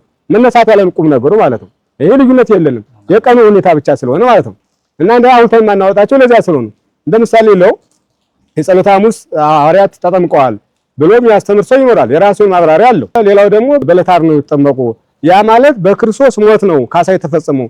ካሳ ሳይፈጸም ልጅነት አልተመለሰም ብሎ ሊተነትን ይችላል። ሐሙስ ምን የራሱ ትንታኔ ያለው። ሁለቱም ግን ተጠምቀዋል የሚለው ነው ከያዙልን ምንም ችግር የለው ማለት ነው። ስለዚህ ያስተምረው ልዩነት አይደለም። የቀንና የጊዜ ደግሞ ምንም ትኩረት የሚያስቻ ስላልሆነ አስተምሯችን ልዩነት ሲኖረው ይህ ብቻ ነው። ብዙ የምታሰውሱ ነገር ስላለ የጥምቀት ጋድን እንደ አይነት የገና ጾም መግቢያ መውጫ ቀኑና ስለሆነ ብዙ ትኩረት አንሰጠው። ይሄ ግን ነገር ሃይማኖት ስለሆነ ትኩረት ሰጠው የሚገባና እንደው ዝም ብሎ በራስ አመራርና በራስ አመለካከት በዘፈቀድ የምናገረው አለመሆኑን ለማስገንዘብ ያክል ነው። ምዕመናኑም በዚህ ልክ ብዙ ጊዜ ያልሰማነውና ያላወቅነው የምስጢረ ሥላሴ ክፍል እንዳለ ብለን የምንጨነቅበት የሚገባ ነገር አይኖርም። ምናልባት አብ ወልድ መንፈስ አሐዱ አምላክ የሚለው ለኛ በቂያችን ነው። ያ አብ ወልድ መንፈስ በስመ አብ እኮ በቂያችን ነው። ምስጢረ ሥላሴ በስመ አብ ወወልድ መንፈስ ቅዱስ አሐዱ አምላክ የሚለው በቃ አብ ወልድ አንድ አምላክ የሚለው በቂያችን ነው። ይሄ ደግሞ ማንም እናቶቻችን ልጅ ሲያወኩ እንኳን ምስጢረ ሥላሴን ተርጉመው ተናግረው ነው የሚያወኩ ማለት ነው። ማንኛውም ሰው እና ይሄ ማንኛውም ሰው የሚያውቀው እንደ ቀላል ነገር ባናየውም እንኳን የመጀመሪያ አስተምሯችን የመጨረሻ ማስተምሯችን ነውና በዚህ ላይ አዲስ ነገር እንደመጣ ሆነ መጨነቅ የለብንም። ቤተክርስቲያን አስተምሯ ቋሚ የነበረ ሊቀጥል የሚችል መሆኑን ልናስረዳ እንወዳለን። እግዚአብሔር ይስጥልን። ያመሰግናለሁ። መልካም ተመልካቾቻችን፣ በያላችሁበት በሌላ መርሃ ግብር እንገናኛለን። ሐሳብ አስተያየቶቻችሁን በኮሜንት ሁላችሁም አስቀምጡልን። ዋካ ብርሃን ሚዲያ ሌሎች ምንሰራቸውን መርሃ ግብሮች እናንተ ተከታተሉ። ለሌሎች ደግሞ ሼር በማድረግ ቤተሰብ እንዲሆኑ እንድታረጉ በአክብሮት እንጠይቃለን። ለነበረን ጊዜ እጅጉን አድርጌ አመሰግናለሁ። በሌላ መርሃ ግብር በሌላ ሰዓት እንገናኝ። ሰላም ቆዩልን። ዋካ